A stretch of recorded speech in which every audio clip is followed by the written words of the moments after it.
कारण आरक्षणाचा हा सगळा जो गोंधळ आहे त्यातून एकदा सुसूत्रता यामध्ये आली तर खऱ्या लाभार्थींपर्यंत आरक्षणाचं पाणी जाईल अशी आशा सुद्धा आपण करूया.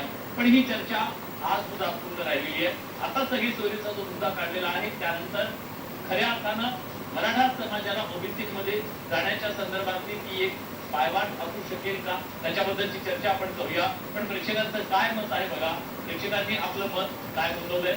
मराठा समाजाला न्यायासाठी ओबीसी आरक्षण हाच एकमेव पर्याय आहे का असा प्रश्न जेव्हा आपण विचारला तेव्हा 83% लोकांना वाटतंय होय, 17% लोकांना नाही असं वाटतंय. आज जनभावना ही आहे आणि त्यामुळे सरकारला आता या जनभावनेला द्यायचंय एक समाधानकारक उत्तर. आशेनं आलेल्या त्या हजारो लाखो माणसांना जे घरात वाट बघतायत त्यांना आज या चर्चेत आपण सगळेजण आलात, आपली भूमिका मांडली त्याबद्दल सगळ्यांचे मनापासून आभार. बडे मुद्दे चर्चेत आपण इथे थांबतो. धन्यवाद.